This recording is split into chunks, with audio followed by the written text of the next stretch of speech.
நமஸ்காரம். இன்றைக்கி மாலைபட்ச சமையல் என்ன சமையல் பண்ண போகிறோம் அப்படின்னாக்கா, புடலங்காய் தேங்காய் போட்டு கறி பண்ண போகிறோம், அரைச்சி விட்டு பார்க்கா சாம்பார் பண்ண போகிறோம், ரசம் பண்ண போகிறோம். எப்படி சமைக்கலாம் அப்படின்னு பார்க்கலாம் வாங்க. இப்போ புடலங்காய் கறி பண்ண போகிறோம், எப்படி பண்ணுறது அப்படின்னு பார்க்கலாம். நான் வந்து மீடியமான ஒரு சின்ன கரண்டி, அந்த ஒரு கரண்டியால் எண்ணெய் விட்டுருந்துக்கு, இந்த கரண்டியால் எண்ணெய் விட்டுருந்துக்கு. இப்போ 1/2 கிலோ புடலங்காவை இந்த மாதிரி பொடி பொடியாக நல்லா காயை அலம்பிட்டு மெலிசாக இந்த மாதிரி அப்படியே மெலிசாக நறுக்கி வைக்கணும். அப்போ தான் நம்ம வந்து வேக வைக்கும்போது கரெக்டாக இருக்கும். அதில் மெலிசாக இருக்கணும். அப்படியே இந்த மாதிரி ஜலத்தை தெளித்து அப்படியே கறி பண்ணிடலாம். வேக விடணுங்கிறது கிடையாது, அப்படியே ஒரு கை ஜலம் தெளிச்சாவே போதும். அதுக்கு 1/2 டீஸ்பூன் கடுகு போட்டுக்கலாம், 1 டீஸ்பூன் உளுத்தம்பருப்பு போட்டுக்கலாம். அது கூட இந்த 2 காஞ்ச மிளகாயை அப்படியே கிள்ளி போட்டுக்கலாம்.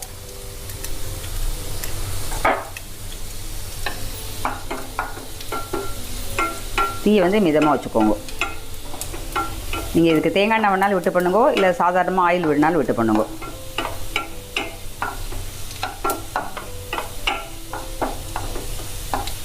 இப்போ உளுத்தம்பருப்பு செவந்துடுத்து, ஒரு பிடிச்சப்படி அளவுக்கு பைத்தம்பருப்பை ஊற வச்சுருக்கேன். இதை வந்து முதல்ல போடும், இது கொஞ்சம் வேகட்டும், அப்புறமா மேலே காய் போட்டுக்கலாம்.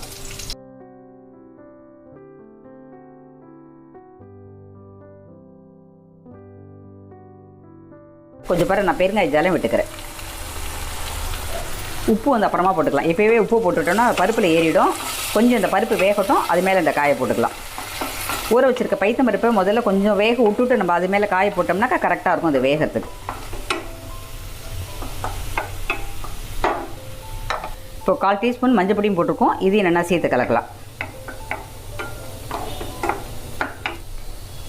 இப்போ இந்த ஜலங்களாம் சுண்டி எடுத்து இப்போ இந்த காயை போட்டுடலாம் அது மேலே.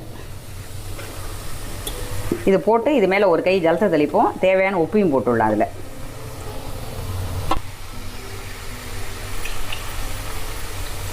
ஒரு 2 கை ஜலம் தெளிச்சிருக்கேன். வேணும்னா பாத்துன்னு தெளிச்சிக்கலாம். இது வந்து ரொம்ப ஜலம் தாங்காது, பாத்துன்னு தெளிச்சிக்கலாம். உப்பும் ரொம்ப தாங்காது, பாத்துன்னு போட்டுக்கோங்க.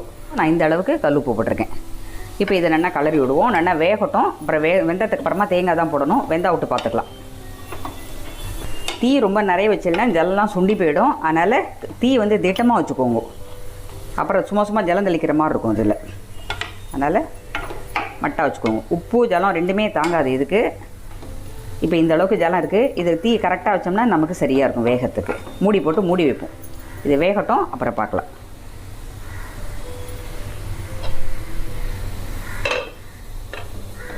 இப்போ காய் வந்திருக்கா பார்க்கலாம்.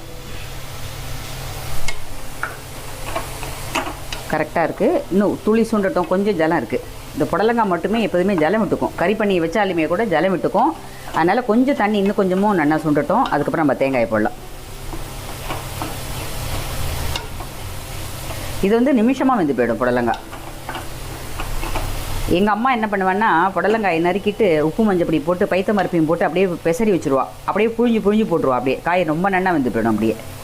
அப்போ அந்த நாள் காய் எல்லாமே வேறு. இப்போ இந்த நாளே காயெல்லாம் நன்னாவே வேகணுன்னாலே வேக மாட்டேங்கிறது. அந்த நாள் காயெல்லாம் அப்படி கிடையாது. எங்கள் ஆற்றுலேயே புடலங்காயெல்லாம் போடுவாள்.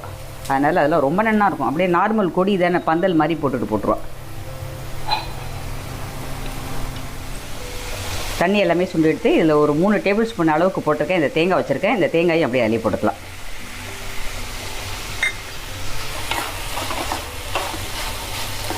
இந்த தேங்காயை போட்டு 4 பக்கமும் நல்லா கலரி விட்டு அப்படியே மூடி வச்சுட்டு அப்புறமா பாத்திரத்தில் மாற்றிக்கலாம்.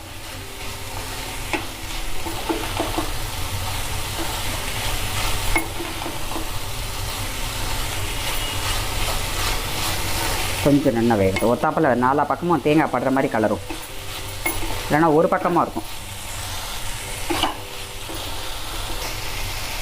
இப்போ நமக்கு புடலங்காய் கறி ஆகிடுத்து. இப்போ அடுப்பு ஆஃப் பண்ணிடலாம். ரொம்ப நாள் வச்சோம்னா அப்படியே பருப்பெல்லாம் அடியில் பிடிச்சின்னுடும். இப்போ ஆஃப் பண்ணோம்னா நமக்கு கரெக்டாக இருக்கும். இப்போ கறி ஆகிடுத்து. இப்போ அடுப்பு ஆஃப் பண்ணிடலாம். இப்போ பார்க்கா சாம்பார் பண்ண போகிறோம். இதுக்கு இதால் ஒரு கரண்டி எண்ணெய் விட்டுருக்கேன். எண்ணெய் காய் வதங்கணும், அதனால் அந்த எண்ணெய் விட்டுருக்கேன். காயை நல்லா வதக்கிட்டு பண்ணாக்கா நல்லாயிருக்கும். அதில் அதுக்கு ஒரு சின்னதாக கட்டி பெருங்காயம் எடுத்துருக்கேன். எப்போதுவாமே இப்போ பவுடர் போடுறதுக்கு கட்டி பெருங்காயம் வந்து ரசத்துக்கு குழம்புக்கெல்லாம் நம்ம வந்து கட்டி பெருங்காயம் போட்டால் மட்டும்தான் நல்லாயிருக்கும். நம்ம வந்து இன்றைக்கி அரைச்சி விட்டு தான் சாம்பார் பண்ண போகிறோம். பார்க்கா சாம்பார் இது மாதிரி ஒரு சில சாம்பார்லாம் நம்ம அரைச்சி விட்டு பண்ணும்போது ரொம்ப நல்லாயிருக்கும். அதில் ஒரு அரை டீஸ்பூன் கடுகு போட்டுக்கலாம். 2 காஞ்ச மிளகா அப்படி கிள்ளி போட்டுக்கலாம்.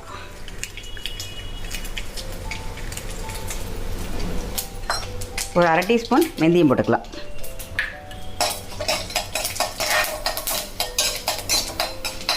கடுகு வெந்தயம் மிளகா எல்லாமே பொரிஞ்செடுத்து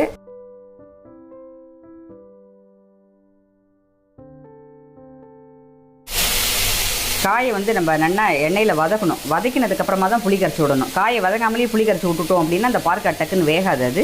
அதனால் இது கொஞ்சம் நல்லா வதங்கணும். ஃபஸ்ட்டு கொஞ்சம் ஜல விடுவோம், அப்புறமா புளி கரைச்சி விடுவோம். ஏன்னா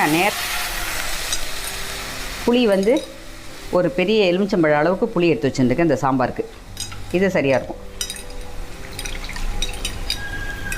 நமக்கு இந்த புளி மிளகா அப்படிலாம் நல்லா கொதிக்கணும் இல்லையா, பச்சை வாசனை போக அந்த அளவுக்கு கரைச்சி விட்டுக்கலாம். நல்லா 3 டம்ளர் அளவுக்கு ஜலம் கரைச்சி விட்டுக்கலாம்.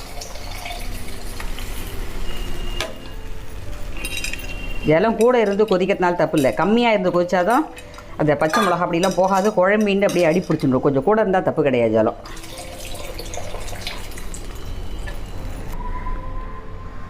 நம்ம பார்க்கா சாம்பார் வந்து அரைச்சூட்டு பண்ணுறதுனால அதில் வேறு காரம் இருக்கும். நம்ம பொடி போடுறோம் இல்லையா, அதில் வேறு காரம் இருக்கும். அதனால் 1 டேபிள் ஸ்பூன் அளவுக்கு போட்டால் நமக்கு போகிற பொடி. 1/4 டீஸ்பூன் மஞ்சள் பொடி,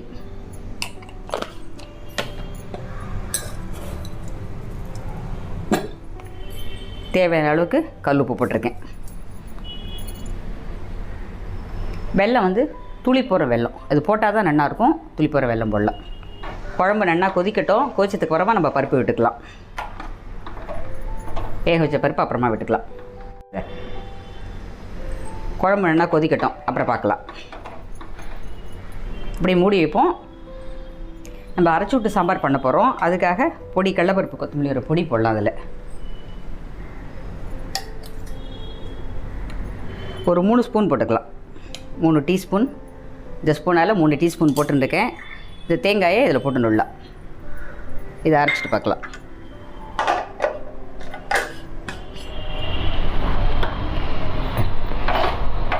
காய் நல்லா வெந்துடுத்தா பார்க்கலாம். இப்போது குழம்பு நல்லா கொதிச்சுடுத்து, காயை பாருங்க நல்லா வெந்து போய்டுத்து. நான் வந்து இதில் 3 கரண்டி பருப்பு வேக விட்ருக்கேன். பருப்பு நல்லா குழஞ்சி வெந்திருக்கு. இந்த பருப்பை இப்போ வந்து இதில் கொட்டிடலாம். அதில் அப்படியே அது மேலேயே நம்ம அரைச்சி வச்சுருக்க சாமான்களமும் அது மேலே அப்படி போடலாம். அது அரைச்சி வச்சுருக்கேன். இதில் தேங்காய் அந்த மல்லி மிளகாயோடது இதையும் அதில் 1 பை 1 போட்டுக்கலாம். குழம்பு நல்லா கொதிக்கட்டும், அப்புறம் பார்க்கலாம். சாம்பார் நல்லா கொதிச்சுடுத்து. இது மாதிரி கொதிச்சா தான் சாம்பார் ராத்திரி வரைக்கும் ரொம்ப நல்லாயிருக்கும். எல்லாம் நல்லா சேர்ந்து கொதிச்சுடுது. நம்ம பருப்பு அரைச்சி விட்டது எல்லாமே நல்லா சேர்ந்து கொதிச்சுடுத்து பாருங்க. இது மாதிரி கொதிச்சா நல்லாயிருக்கும். அதுக்கப்புறமா ஒரு கடுகு கருவேப்பிலை தாளிச்சு கொட்டிக்கலாம். அவ்வளோதான், பார்க்கா சாம்பார் ரெடி ஆகிடுது. இப்போ நம்ம ஈச்சொம்பு ரசம் வைக்க போகிறோம். அதுக்கு இந்த அளவுக்கு பெருங்காயம் முதல்ல போட்டுருக்கேன். அடுத்தது பச்சை மிளகாயை 4 மிளகா 2 அப்படி கிள்ளி அப்படி போட்டுக்கோங்க. 4 மிளகா எடுத்துட்டுருக்கேன். ஒரு தக்காளி பொடி பொடியாக நறுக்கி இதை வச்சுட்டுருக்கேன். அடுத்தது புளி வந்து பாருங்கள், இந்த ரசத்துக்கு தேவையான இந்த அளவுக்கு புளி இப்படி ஊற வச்சுட்டுருக்கேன். இது வந்து ஜலத்தை விட்டு அப்படியே கரைச்சி கொஞ்சம் விட்டுக்கலாம். உங்களுக்கு எவ்வளோ புளி வேணுமோ அந்த அளவுக்கு நீங்கள் வச்சுக்கோங்க. உப்பு கார புளிப்பெல்லாம் உங்களோட சௌரியம் தான். சில பேருக்கு கொஞ்சம் புளிப்பு கூட இருக்கணும் ரசத்துக்கு, சில பேர் கரெக்டாக இருக்கணும்னு நினைப்பா. நான் இந்த ஈச்சொம்பு வைக்கிறதுக்கு இந்த அளவுக்கு வச்சுருக்கேன். எப்போதுமே ஈச்சொம்பு வைக்கும்போது ரசம் வைக்கும்போது கொஞ்சம் ஜாக்கிரதையாக வைங்கோ. முதல்ல எடுத்த நாளைக்கு அடுப்பில் போட்டுட்டு பாத்திரம் போடுற மாதிரி போட்டாக்கா உருகி போய்டும். நம்ம திரும்பத்துக்குள்ளே பாத்திரமே இருக்காது, எல்லாம் உருகி கீழே போயிடும். அதனால் எல்லா சாமானையும் போட்டுட்டு அப்புறமா தான் நீங்கள் அடுப்பு மூட்டி அதில் வைக்கணும். இப்போ இந்த புளி எல்லாத்தையும் ஒட்டை கரைச்சி இதில் விட்டுண்டாச்சு. திரும்ப 2வது கரைச்சிட்டு வைக்கும்போது இது அடியில் பெருங்காயம் இருக்கு இல்லையா, நம்ம கையால் ஒரு தடவை இப்படி பண்ணிடணும். இல்லைனா அடியில் ஒட்டின்னு இருக்கும். நம்ம பெருங்காயத்தை இப்படி ஒரு தடவை பண்ணிடணும். அரை டீஸ்பூன் மஞ்சள் பொடி. பச்சை மிளகா போட்டிருக்கிறதுனால உங்களுக்கு எவ்வளோ காரம் வேணுமோ போட்டுக்கோங்க. நான் அரை டீஸ்பூன் சாம்பார் பொடி போடுறேன். கல் உப்பு இந்த அளவுக்கு போட்டுருக்கேன். இப்போ எல்லாத்தையும் போட்டுட்டு கரண்டியில் கலந்துட்டு அதுக்கப்புறம் நம்ம அடுப்பில் வைக்கலாம். இப்போ இது நல்லா கொதிக்கணும். இது நல்லா கொதிச்சதுக்கப்புறமா ஒரு 10 நிமிஷம் நல்லா கொதிக்கணும். அந்த பச்சை புளி சாம்பார் பொடியோட வாடெல்லாம் போகணும். போனதுக்கப்புறமா நம்ம பருப்பு ஜலம் விட்டு அதுக்கப்புறம் கீழே இறக்கிக்கலாம். இதில் ஒரு 2 கரண்டி பருப்பு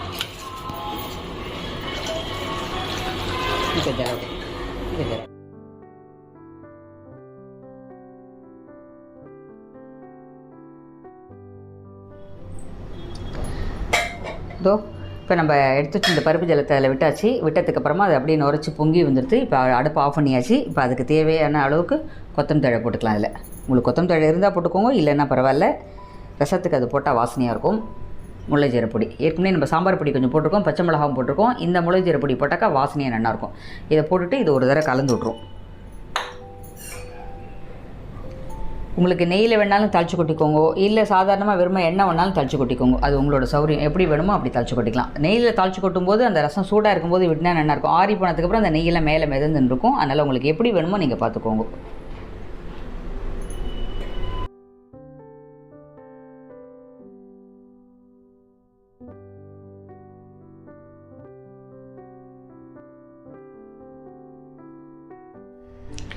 இன்னையோட மாலைபட்ச சமையல் முடிஞ்சுடுத்து. எப்படி சமைச்சிருக்கேன் அப்படிங்கிறத உங்களுக்கு நான் சொல்லி கொடுத்துருக்கேன். இதே மாதிரியே நீங்களும் பண்ணி பாருங்க. சாப்பிட்டு எப்படி இருக்குது அப்படிங்கிறத கமெண்ட்டில் சொல்லுங்க.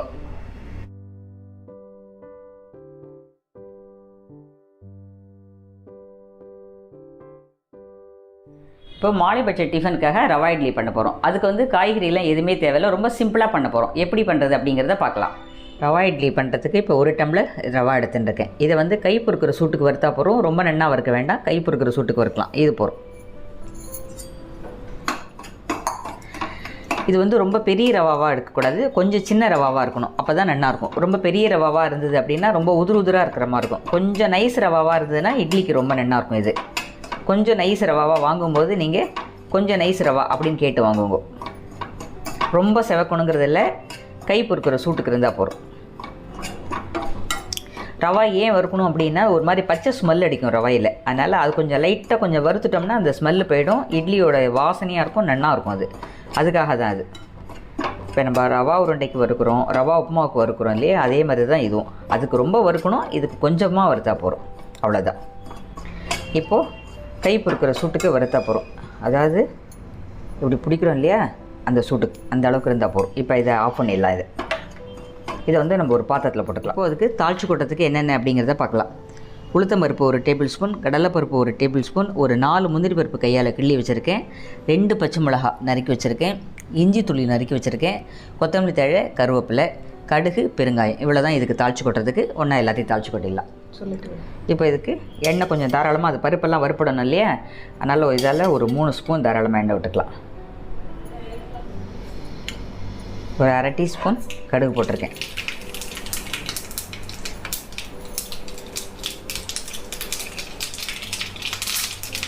இப்போது இது மேலே கடலைப்பருப்பு, உளுத்தம் பருப்பு எல்லாமே போட்டலாம். கடலைப்பருப்பு, உளுத்தம் பருப்பு இதில் போட்டிருக்கேன். இதில் அது மேலே இந்த முந்திரி பருப்பையும் போட்டலாம்.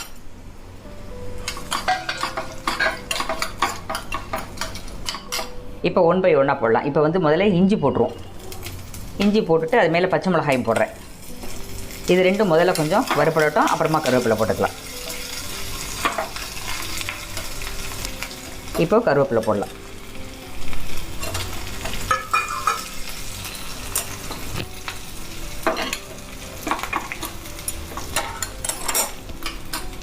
துளி பெருங்காயம், ரொம்ப வேண்டாம், துளி போகிற பெருங்காயம். அதுவும் எண்ணெயிலே பொரிச்சுக்கும், அப்போ தான் நல்லா இருக்கும். இப்போ இது எல்லாத்தையும் மாவில் கொட்டிடலாம். இந்த இஞ்சி, பச்சை மிளகா இதெல்லாம் எண்ணெயில் நன்னா பொரியணும். அப்போ பொரிஞ்சால் மட்டும்தான் நல்லாயிருக்கும். இது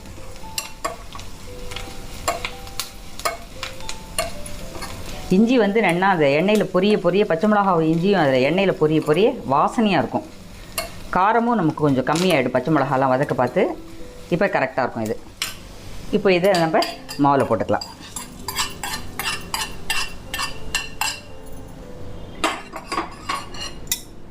இப்போது இந்த கொத்தமல்லி தழை வச்சுருக்கோம் இல்லையா, இதையும் இப்போ இதில் போட்டலாம். ரவா இட்லிக்கு தேவையான உப்பு போட்டிருக்கேன். உப்பு ரொம்ப தாங்காது, நீங்கள் பார்த்துட்டு போட்டுக்கோங்க. இந்த உப்பு இதுக்கு கரெக்டாக இருக்கும், இந்த அளவுக்கு போட்டுக்கிறேன். 1 டம்ளர் ரவா எடுத்துட்டோம் இல்லையா, அதுக்கு 1/2 டம்ளர் தயிர். ரொம்ப புளிப்பு இல்லாத கரெக்டான தயிராக இருக்கணும், அப்போ தான் கரெக்டாக இருக்கும். ரொம்ப புளிப்பாக இருந்தால் நல்லா இருக்காது, இந்த அளவுக்கு இருந்தால் கரெக்டாக இருக்கும். இந்த தயிரை இப்போ இதில் விட்டுக்கலாம். தயிர் விட்டுட்டு இதை முதல்ல கலப்போம். வேணுங்கும்போது கொஞ்சம் பேர் ஜலமும் விட்டுக்கணும். அது என்ன, ரவையெல்லாம் நல்லா ஊறின்றோம், அதனால் இது கொஞ்சம் ஜலமும் விட்டுக்கணும். ஜலமும் விட்டுட்டு பார்ப்போம். அப்படி போகிறல அப்படின்னா திரும்ப நம்ம ஜலம் விட்டுக்கலாம். முதல்ல ஜலத்தை நிறைய விட்டுட்டோம் அப்படின்னாக்கா மாவு ரொம்ப நீத்த மாதிரி போயிடும். இதை கலந்து ஒரு 1/2 மணி நேரம் இல்லை 1 மணி நேரம் ஊறணும். இது ரவை இழுத்துன்னு விடும் அப்படியே எல்லாமே. ஒரு மாதிரி ரொம்ப கெட்டியாகிடும்.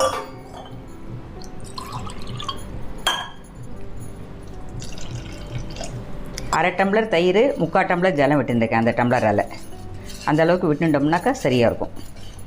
இது பார்க்குறதுக்கு முதல்ல கொஞ்சம் ஜலமாக இருக்க மாதிரி இருக்கும். ரவை அப்படியே இழுத்துனுடும். அப்புறமா வேணும்னா விட்டுக்கலாம். சரி, இதுக்கு துளிப்போரும் சோடாப்பூ போட்டால் நன்னா இருக்கும். உங்களுக்கு வேணுன்னா போட்டுக்கோங்க, வேண்டான்னா நிறுத்திடலாம். நான் போடுறது ஒரு சிட்டிக்கை, கை பாருங்கள், ஒரு சிட்டிக்கை தான் வச்சுருக்கதோ, அவ்வளோதான்.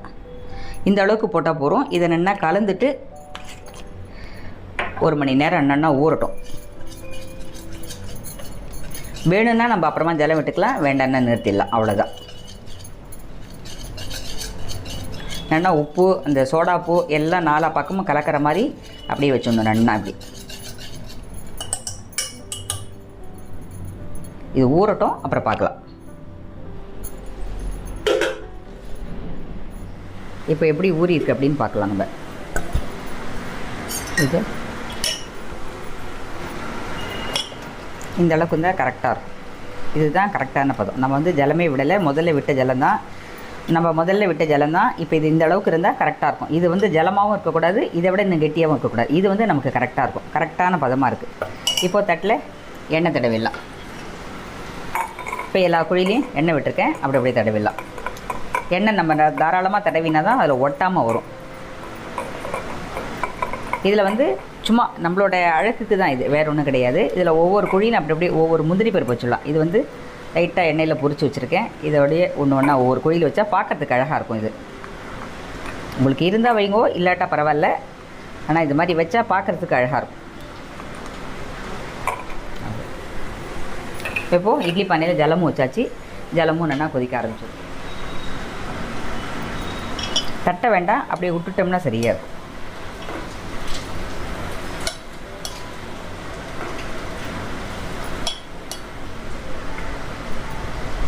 தள்ளி போட்டு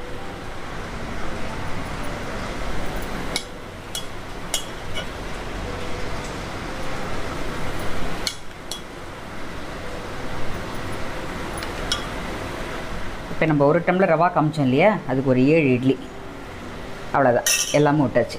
இது கரெக்டாகிடும். இப்போ இது வந்து நம்ம வச்சுடலாம்.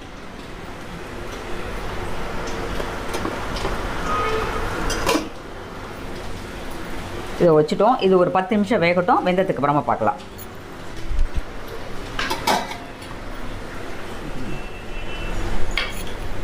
இப்போது இட்லி வெந்திருக்கா அப்படின்னு பார்க்கலாம். இட்லி என்னென்னா சூப்பராக வெந்துடுது. அடுப்பை ஆஃப் பண்ணிவிடுவோம். அதுக்கப்புறம் ஆறுனதுக்கப்புறமா நம்ம எடுத்துக்கலாம்.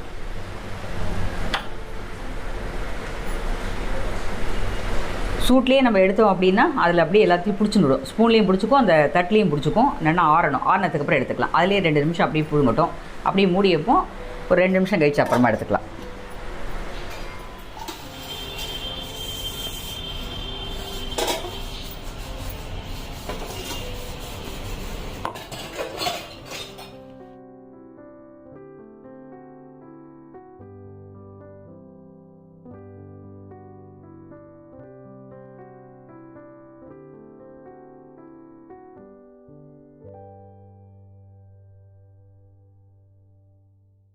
இப்போ இந்த ரவா இட்லிக்கு இந்த தேங்காய் சட்னி காம்பினேஷன் ரொம்ப சூப்பராக இருக்கும். இந்த தேங்காய் சட்னி இப்படி வைக்கிறேன். இந்த தேங்காய் சட்னி தொட்டுன்னு சாப்பிட்டோம்னா அவ்வளோ அருமையாக இருக்கும், ஃபஸ்ட் கிளாஸாக இருக்கும். நீங்களும் எப்படி இருக்குது அப்படின்னு பண்ணி பாருங்க. இப்போ சூப்பராக நம்மளோட ரவா இட்லி ரெடி ஆகிடுது. எப்படி இருக்குங்கிறத விண்டு காமிக்கிறேன் பாருங்க.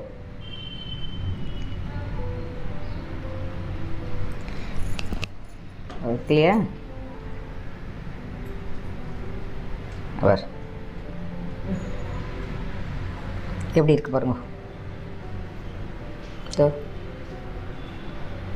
சூப்பராக இருக்கும் பாருங்க. இட்லி எப்படி இருக்குது பாருங்க. நன்னா வெந்திருக்கு, அருமையாக இருக்குது. எவ்வளோ சாஃப்டாக இருக்குது பாருங்க. அது பாருங்க, அழுத்தினா எப்படி அழுந்துருது பாரு. இது மாதிரி இருக்கணும். இப்படி அழுந்தினா தான் இட்லி நல்லா இருக்குன்னு அர்த்தம். அதுக்கு வந்து பெரிய ரவாவாக இருந்ததுன்னா ரொம்ப உதிராக இருக்கும். இந்த கொஞ்சம் நைஸ் ரவாவாக இருந்ததுன்னா இட்லி ரொம்ப நல்லாயிருக்கும். நான் சொல்லிக் கொடுத்த மாதிரி ரவா இட்லி எப்படி பண்ணணும் அப்படிங்கிறத நீங்களும் பண்ணி பாருங்க. பண்ணி பார்த்துட்டு சாப்பிட்டு எப்படி இருக்குங்கிறத கமெண்ட்டில் சொல்லுங்கள்.